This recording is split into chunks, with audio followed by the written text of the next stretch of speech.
Monetization পেয়েছিলেন কিন্তু payout সেটিংটা পান নাই, তাদের কিন্তু $25 উপরে হওয়ার পরে কিন্তু আপনার পেআউট সেটিং চলে আসবে। দেখেন আমাদের এক প্রিয় বোনের এই পেআউট সেটিং কিন্তু চলে আসছে, মনিটাইজেশন পেয়েছিল অনেকদিন আগে। প্রত্যেকের এরকম কিন্তু মনিটাইজেশন পাওয়ার পর দ্বিতীয়বার আবার পেআউট সেটিং দিতে পারে ফেসবুক কর্তৃপক্ষ। তখন কিন্তু আপনাদের যদি কোনো ভুলভ্রান্তি থাকে তাহলে সেটা ঠিক করে নেবেন। আপনারা ভালো করে খেয়াল করেন, এখানে এই বোনটার কিন্তু এখানে ওনার পেআউট সেটিং এ যখন আগে করেছিল তখন হচ্ছে হুসনে আরা লাকি, কিন্তু এনআইডি কার্ড বা ব্যাংক অ্যাকাউন্টে ওনার কিন্তু লাকি নামটা নাই, তাহলে ওনার নাম হচ্ছে একটা হুসনে আরা।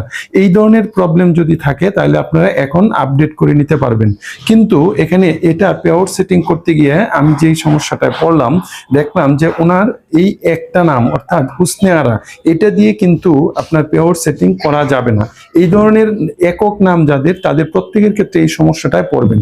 তাদের জন্য পরামর্শ হচ্ছে এখানে টেনশন করার কিছু নাই। অনেকে অনেক ধরনের ভয় দেখাতে পারে। আপনারা যে কাজটা করবেন সেটা হচ্ছে আপনার যে রিলেটিভ, আপনার যদি বোন হন তাহলে আপনার হাজবেন্ডের নামে, অথবা ভাই হলে আপনার ওয়াইফের নামে, বা আপনার ছেলে মেয়ে যদি অ্যাডাল্ট থাকে তাদের নামে, যদি ব্যাংকের অ্যাকাউন্ট থাকে তাহলে তাদের নামে একটা 3 সার্টিফিকেট খুলে অবশ্যই আপনি এই পেআউট সেটিংটা করতে পারবেন, এতে কোনো সমস্যা নাই। অতএব এই সমস্যাটা আপনারা আরেকজনের নামে পেআউট করে সলভ করবেন। ধন্যবাদ সবাইকে। আমার ভিডিওটি যদি ভালো লেগে থাকে অবশ্যই সবার মাঝে ছড়িয়ে দিবেন, সবার এটা জানা উচিত। আল্লাহ হাফেজ।